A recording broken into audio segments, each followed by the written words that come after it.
प्रिय पाठकों, मैं आप लोगों के समक्ष आज छायावादी कवि सुमित्रानंद पंत द्वारा रचित कविता मौन निमंत्रण लेकर प्रस्तुत हुआ हूँ। तो कविता की वाचन एवं व्याख्या से पहले आइए चलिए कविता से जुड़ी कुछ बातों को जान लेते हैं एवं साथ ही कवि के बारे में भी थोड़ी बहुत जानकारी ले लेते हैं। तो आइए कविता की तथ्य की ओर अग्रसर होते हैं। सुमित्रानंद पंत द्वारा रचित यह कविता पल्लव नामक कविता संग्रह में संग्रहित है एवं इसका प्रकाशन 1923 ईस्वी में हुआ था। यह कविता पंत जी की प्रकृति के प्रति लगाव को एक नया आयाम देती है।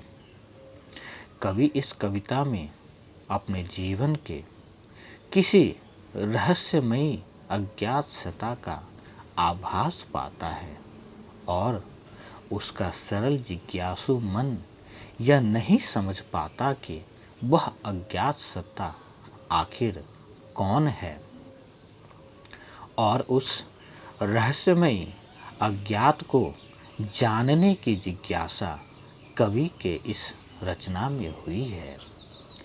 यहाँ अपने इस कविता में पंत जी अपने भावुक जिज्ञासु मन को धारण कर रात के अंधकार में परिवर्तनशील प्रकृति के विभिन्न रूपों को देखते हैं और अपने जिज्ञासा को व्यक्त करते हुए व्याकुल हो जाते हैं।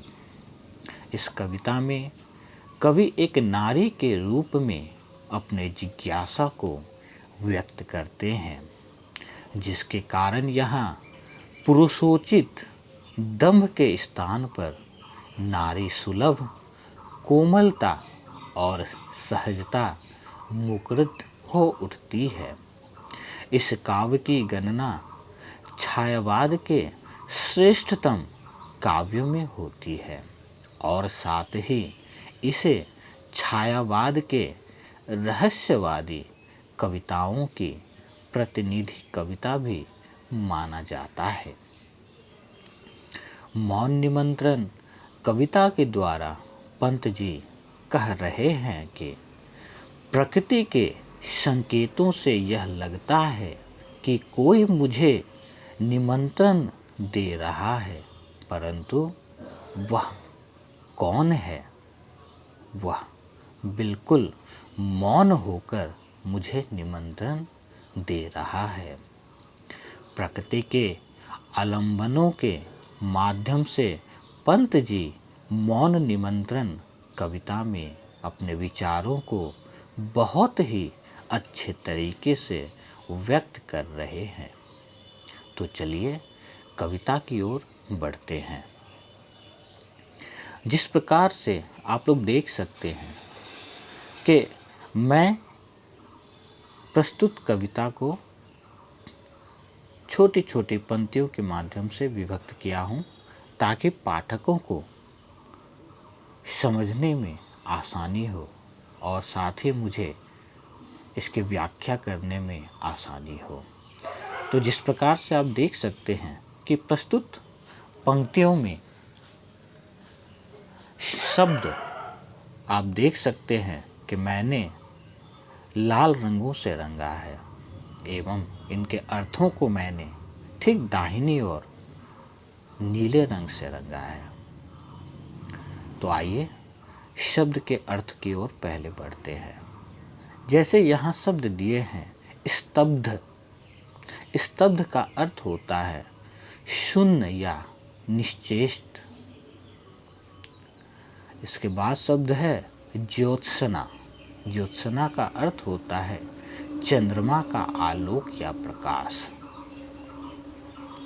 इसके बाद शब्द आए हैं चकित। चकित का अर्थ होता है विस्मित या फिर आश्चर्य। इसके बाद शब्द आए हैं सुकुमार। सुकुमार का अर्थ होता है कोमल। इसके बाद आप देख सकते हैं शब्द आए हैं विचरते। विचरते का अर्थ होता है घूमना फिरना। विचरते अर्थात विचरण से यह शब्द आया है, जिसका अर्थ है घूमना फिरना। इसके बाद शब्द आए हैं अज्ञान। अजान का अर्थ होता है अज्ञात, जिसे हम नहीं जानते हैं। तो आइए कविता के वाचन की ओर बढ़ते हैं। स्तब्ध ज्योत्सना में जब संसार चकित रहता शिशु सा नादान। स्तब्ध ज्योत्सना में जब संसार चकित रहता शिशु सा नादान। विश्व के पलकों पर सुकुमार विचरते हैं जब स्वप्न अजान। न जाने नक्षत्रों से कौन निमंत्रण देता मुझको मौन। तो आइए इसके प्रसंग एवं व्याख्या की ओर बढ़ते हैं। अगर प्रसंग की बात करें तो यहाँ प्रस्तुत पंक्ति सुमित्रा नंदन पंत जी की कविता मौन निमंत्रण से लिया गया है। यहाँ कवि रात्रि के चांदनी के प्रभाव से शांत वातावरण की चर्चा कर रहे हैं। आइए व्याख्या की ओर बढ़ते हैं। यहाँ कवि ने इस कविता के माध्यम से रात्रि के चांदनी को व्यक्त करते हुए कहा है कि जब चांदनी रात्रि के स्तब्ध शांति में चांद की रोशनी चारों तरफ छिटकती है तो उस समय मनमोहक सुंदरता को देखकर पूरा संसार मनमोहित होकर एक शिशु के समान आश्चर्यचकित रह जाता है। उस सुंदरता को कोई नहीं समझ पाता और संपूर्ण संसार स्वप्न निंद्रा में खोई रहती है। उस समय न जाने झिलमिल सितारों से कोई अज्ञात शक्ति मौन निमंत्रण देकर मुझे अपनी तरफ बुलाता है। अर्थात यहाँ कवि रात्रि की सुंदरता को दर्शाते हुए यह कहते हैं कि जब चांदनी रात में पूरा संसार स्तब्ध निद्रा में होती है, उस समय न जाने अनजाने कौन मुझे अपनी तरफ बुलाता है। आइए अगली पंक्ति की ओर बढ़ते हैं।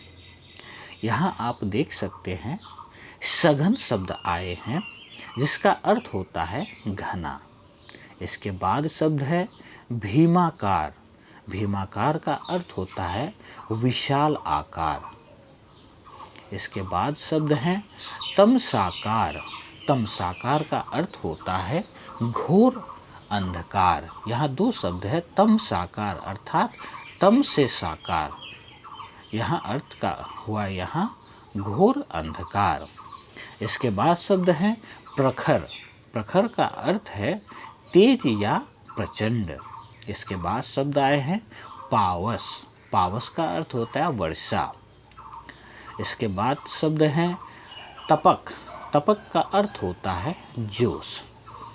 इसके बाद शब्द हैं तड़ित। तड़ित का अर्थ होता है आकाशीय विद्युत। इसके बाद शब्द हैं इंगित। इंगित का अर्थ होता है संकेत या फिर इशारा। आइए पंक्तियों के वाचन की ओर बढ़ते हैं। सघन मेघों का भीमाकाश गरजता है जब तमसाकार। दीर्घ भरता समीर निश्वास पखर झरती जब पावस धार।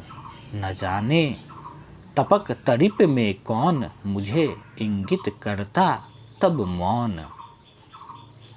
आइए प्रसंग की ओर बढ़ते हैं। तो यहाँ प्रसंग की ओर आप देख सकते हैं प्रस्तुत पंक्तियों में पंत जी ने मेघमय आकाश का वर्णन किया है। आइए व्याख्या की ओर बढ़ते हैं।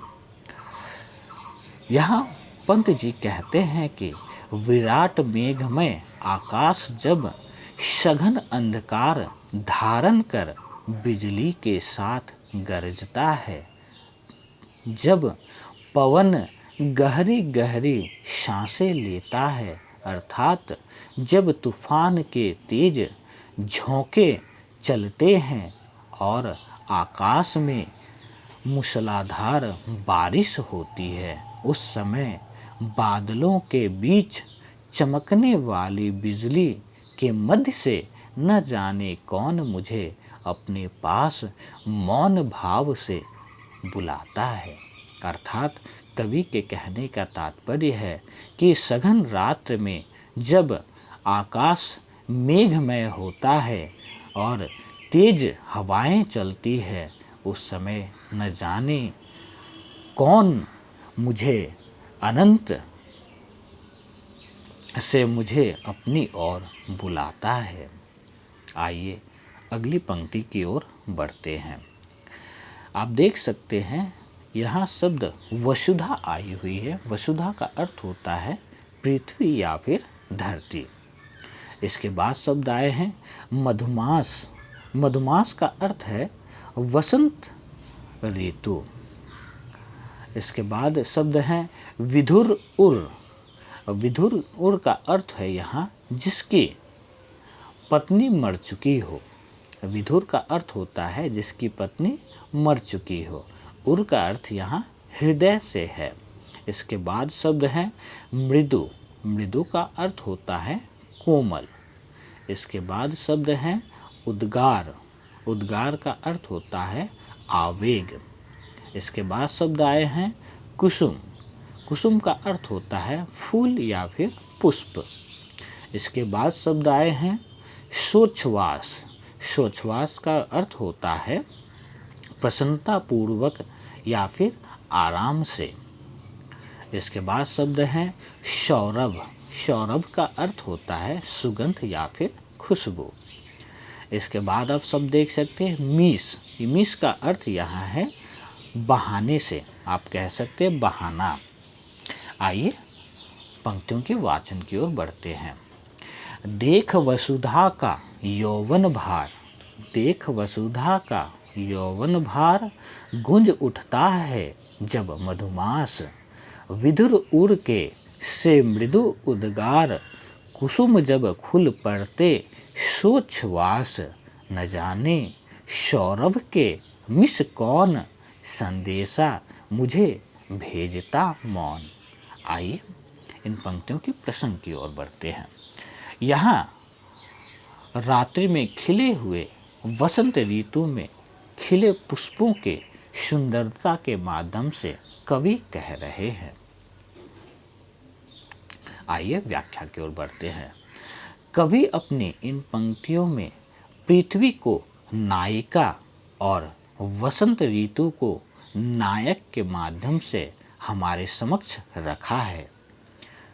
कहते हैं जब यौवन यानी कि पुष्पों से लदी हुई पृथ्वी को बसंत देखता है तो बसंत एक भौंरे के समान पृथ्वी के चारों तरफ मंडराने लगता है। जब फूल रूपी निरहनी का हृदय मृदु उद्गारों से भरी उच्छ्वास के समान खिल उठते हैं, उस समय उस फूलों के सुगंध के बहाने न जाने मुझे कौन मौन रूप से बुलाने का काम करता है। यह नायिका को कोई अज्ञात शक्ति चारों ओर छाई बसंत के सुगंध के माध्यम से बुलावा भेजता है। अर्थात यहाँ कहने का तात्पर्य है कि जब पृथ्वी पर चारों तरफ वसंत ऋतु के कारण पुष्प खिल उठते हैं, इस मधुमय समय में न जाने अनंत से कौन कवि को अपनी ओर खींचता है। आइए अगली पंक्ति की ओर बढ़ते हैं। यहाँ शब्द आए हैं क्षुब्ध। क्षुब्ध का अकल अर्थ होता है विकल या परेशान। इसके बाद शब्द है बात, यानी बात का यहाँ अर्थ होता है हवा। विथुरा शब्द आया हुआ है। विथुरा का अर्थ है यहाँ पीड़ा से, पीड़ा या फिर दुख। इसके बाद शब्द है कर। कर का अर्थ है यहाँ हाथ से। आइए पंक्तियों की वाचन करते हैं। क्षुब्ध जल शिखरों को जब बात सिंधु में मथकर फेनाकार। क्षुब्ध जल शिखरों को जब बात सिंधु में मथकर फेनाकार। बुलबुलों का व्याकुल संसार बना बिथुरा देती अज्ञात। उठा तब लहरों से कर कौन, न जाने मुझे बुलाता कौन। आइए प्रसंग की ओर बढ़ते हैं। यहाँ पंत जी समुद्र के लहरों के उठने और गिरने वाले सुंदरता का वर्णन किए हैं। आइए व्याख्या की ओर बढ़ते हैं। यहाँ नायिका के माध्यम से पंत जी कहते हैं कि जब सागर की पर्वत के समान ऊंची उठने वाले भयानक क्षुब्ध लहरों को मथकर फेन के ढेर से सागर को भर देता है, साथ ही पवन सागर के जल में बुलबुले बनता और फूटता वातावरण उत्पन्न कर देता है, जिससे सागर पर छाए झाग से असंख्य बुलबुले उठते पटकते से दिखाई देते हैं और फिर पवन अज्ञात अनजान रूप से बुलबुलों के उस व्याकुल स्पंदित हो रहे संसार को बिखराकर चारों ओर फैला देता है। उस समय न जाने कौन लहरों के बीच से अपना हाथ बढ़ाकर मुझे चुपचाप अपने पास बुलाता है।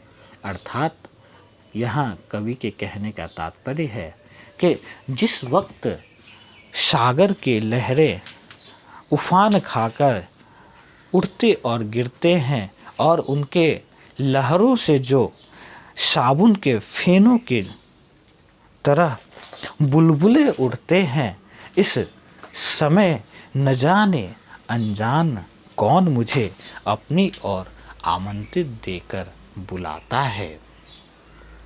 आइए अगली पंक्ति की ओर बढ़ते हैं। यहाँ शब्द आए हैं सौरभ। सौरभ का अर्थ है यहाँ सुगंध। इसके बाद शब्द आए हैं विहग। विहग का अर्थ होता है जोर से हंसना, या फिर विहग का एक अर्थ ये भी होता है, यहाँ आप विहग पक्षी से ले सकते हैं। इसके बाद शब्द आए हैं हिलोर। हिलोर का अर्थ होता है तरंग या फिर लहर। सागर की लहरें हिलोर खाती है, अर्थात सागर के लहरी जो है वह तरंग या लहर खाते हैं, अर्थात यहाँ हिलोर से तरंग या लहर है। इसके बाद शब्द है अलस। अलस का अर्थ यहाँ आलस्य है। आइए पंक्तियों की वाचन करते हैं। स्वर्ण सुख श्री सौरभ में भोर, विश्व को देती है जब बोर। स्वर्ण सुख श्री सौरभ में भोर, विश्व को देती है जब बोर। विहग कुल की कलकंठ हिलोर, मिला देती भू नभ के छोर। न जाने अलस पलक दल कौन, खोल देता तब मेरे मौन। आइए प्रसंग की ओर बढ़ते हैं। यहाँ कवि ने सुबह के चिड़ियों के गायन के माध्यम से कह रहे हैं। आइए व्याख्या करते हैं।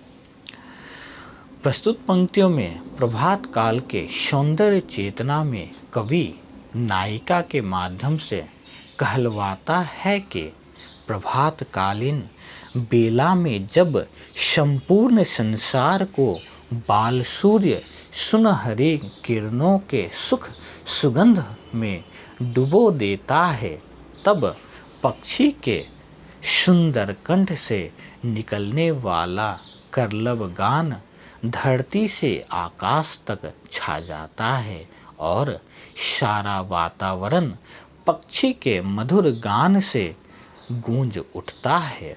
तब न जाने कौन मेरे नींद से ओझिल पलक रूपी पंखुड़ियों को चुपचाप खोल देता है। अर्थात यहाँ कवि के कहने का तात्पर्य है कि सुबह सवेरे जब चारों तरफ पक्षियों के चहचहाने की आवाज़ सुनाई देती है और वह सुनहरी किरण धरती पर पड़ता है तो चारों तरफ का वातावरण जो है वह मनोहारी हो जाता है। इस समय में न जाने कौन अनजान शक्ति मुझे अपनी ओर खींचता है और मेरे निद्रा भरे पलक को खोलने के लिए मजबूर कर देता है। आइए अगली पंक्ति की ओर बढ़ते हैं। यहाँ शब्द आए हैं तुमुल। तुमुल का आप अर्थ दाहिने तरफ नीले रंग में देख सकते हैं। तो तुमुल का अर्थ है कोलाहल। तम यानी अंधेरा। इसके बाद शब्द है एकाकार। एकाकार का अर्थ है यहाँ एकांत से। इसके बाद शब्द आए हैं ऊंघता। ऊंघता का अर्थ है अर्ध निद्रा में, अर्थात जो निद्रा में होते हैं, ऊंघियाना भी जिसे कहते हैं। इसके बाद शब्द है भीरु। भीरु का अर्थ होता है डरा हुआ। इसके बाद शब्द है झिंगुर कुल। झिंगुर कुल का अर्थ यहाँ है बरसाती कीड़ा के दल। झिंगुर यानी एक कीड़ा का नाम है, बरसाती कीड़ा होता है। इसके बाद कुल यानी कि दल। झिंगुर कुल यानी बरसाती कीड़ों का दल।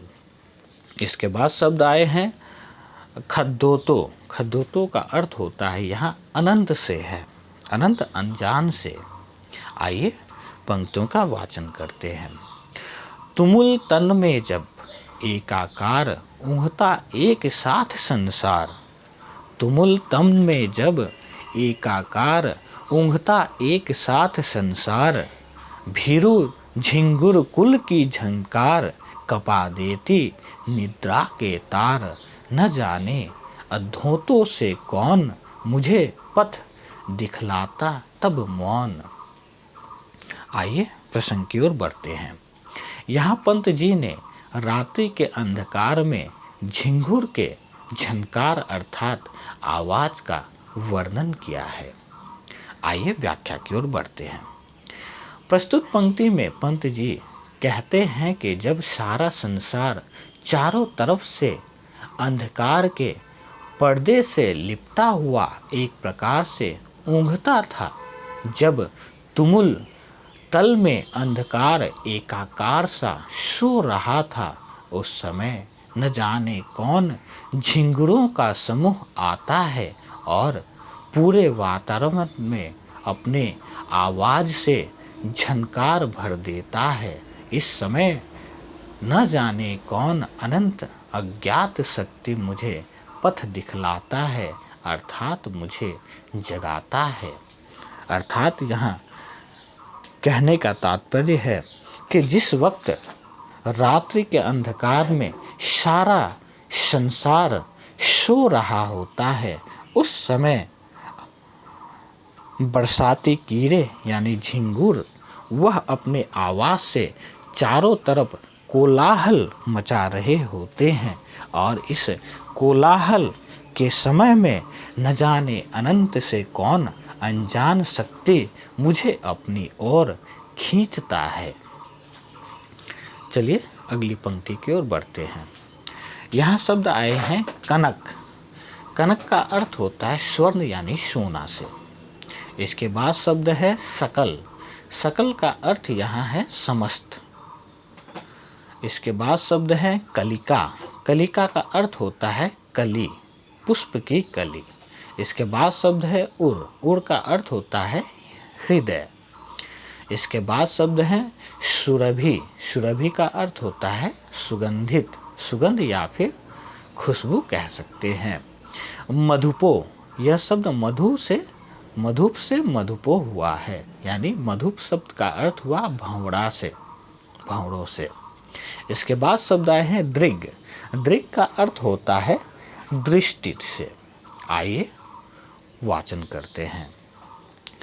कनक छाया में जबकि सकल खोलती कलिका उर के द्वार। कनक छाया में जबकि सकल खोलती कलिका उर के द्वार। सुरभि पीड़ित मधुपों के बाल तरप बन जाते हैं गुंजार। न जाने ढुलक ओस से कौन खींच लेता मेरे दृग मौन। अर्थात यहाँ प्रसंग आप देख सकते हैं। यहाँ नायिका के प्रभातकालीन अनुभूति को कवि ने प्रस्तुत किया है। आइए व्याख्या करते हैं। जब प्रभात बेला में बाल रवि की सुनहरी किरणों की छाया में कली अपने हृदय के द्वार खोल देती है, तब उसकी खुशबू से मदमस्त और व्याकुल भौरों के बच्चे तरप उठते हैं और उनकी तरप गुंजार के रूप में चारों तरफ गूंज उठती है। अर्थात छोटे छोटे भौरे कली का रस पान करने के लिए उसके चारों तरफ गुंजार करने लगते हैं। उस समय कलियों की पंखुड़ियों पर पड़े ओस की बूंदों के नीचे ढुलक जाने में न जाने कौन मेरी दृष्टि को अपनी ओर खींच लेती है।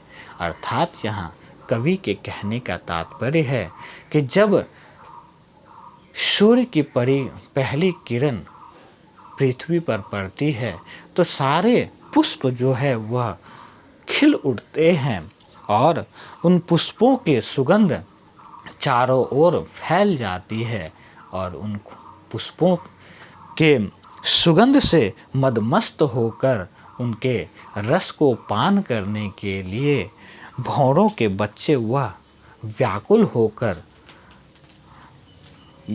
शोर मचाने लगते हैं। इस समय न जाने उन पुष्पों के पंखुड़ियों में पड़े ओस की बूंदें ढुलक कर मुझे अपनी तरफ बुलाने का अंदेशा देते हैं। अर्थात कहने का तात्पर्य है कि इस मनोहारी समय में न जाने कौन अनंत शक्ति मुझे अपनी ओर खींचता है। आइए अगली पंक्ति की ओर बढ़ते हैं। यहाँ शब्द आए हैं गुरुतर। गुरुतर का अर्थ होता है अधिकतर। इसके बाद शब्द है अवसान। अवसान का अर्थ होता है समाप्ति या फिर अंत। इसके बाद शब्द है सैया। सैया का अर्थ होता है बिछौना। इसके बाद शब्द है श्रमित। श्रमित का अर्थ है यहाँ थका हुआ। इसके बाद शब्द है अपार। अपार का अर्थ है बहुत। आइए वाचन करते हैं पंक्तियों का। बिछा कार्यों का गुरुतर भार, दिवस को दे सुवर्ण अवसान। बिछा कार्यों का गुरुतर भार, दिवस को दे स्वर्ण अवसान। शून्य सस्या में श्रमित अपार, जुड़ाता जब मैं आकुल प्राण। न जाने मुझे स्वप्न में कौन, फिराता छाया जग में मौन। आइए पंक्तियों के प्रसंग की ओर बढ़ते हैं। यहाँ कवि ने दिन भर के कार्य से थकी नायिका के माध्यम से कहा है। आइए व्याख्या करते हैं। कवि ने नायिका के माध्यम से कहा है कि जब मैं दिवस के सुनहरी संध्या के समाप्त होने पर दिन भर के कार्यों को करने से अर्थात परिश्रम के कारण थक जाती हूँ, तब अपनी सुनी सेज पर आकुल व्याकुल प्राणों को सांत्वना अर्थात शीतलता देने का प्रयास करती हूँ। उसी समय न जाने कौन मेरे स्वप्नों में चुपचाप आकर मुझे अपने साथ स्वप्न लोक में घुमाता फिराता है। मुझे समझ में यह नहीं आता कि वह आखिर कौन है। अर्थात यह कवि एक नायिका के माध्यम से कह रहे हैं कि मैं जब दिन भर के कार्य से थक कर अपने बिस्तर पर लेट आराम कर रही होती हूँ और गहरी निद्रा में जाने के बाद न जाने स्वप्न में कौन आकर मुझे अपने साथ स्वप्न लोक में घुमाता फिराता है, अर्थात विचरण करवाता है। आइए अगली पंक्ति की ओर बढ़ते हैं। यहाँ शब्द आए हैं द्युतिमान। द्युतिमान का अर्थ होता है प्रकाश वाला या फिर चमकदार। द्युतिमान यानी प्रकाश वाला या फिर चमकदार। इसके बाद शब्द आए हैं अबोध। अबोध का अर्थ होता है नासमझ। इसके बाद शब्द है सुझाते। सुझाते का अर्थ है बताना या फिर दिखाना। सुझाता से सुझाते आए हैं। इसके बाद शब्द है अजान। अजान यानी अज्ञात। इसके बाद शब्द है सहचर। सहचर का अर्थ है सहगामी या फिर साथ रहने वाला। आइए पंक्तियों का वाचन करते हैं। न जाने कौन ऐ द्युतिमान, जान मुझको अबोध अज्ञान। न जाने कौन ऐ द्युतिमान, जान मुझको अबोध अज्ञान। सुझाते हो तुम पथ अजान, फूंक देते छिद्रों में गान। अहे सुख दुख के सहचर मौन, नहीं कह सकता तुम हो कौन। अर्थात यहाँ आप प्रसंग देख सकते हैं। यहाँ कवि नायिका के उक्त अज्ञात सत्ता को एक प्रकाश पुंज के माध्यम से संबोधित करते हुए कहते हैं। चलिए व्याख्या की ओर बढ़ते हैं। कवि यहाँ कहते हैं कि हे प्रकाश पुंज, हे ज्योति पुंज द्युतिमान, अर्थात प्रकाश पुंज, तुम न जाने कौन हो जो मुझे अबोध और अज्ञानी जानकर अनजान पथ पर दिशा निर्देश करते रहते हो।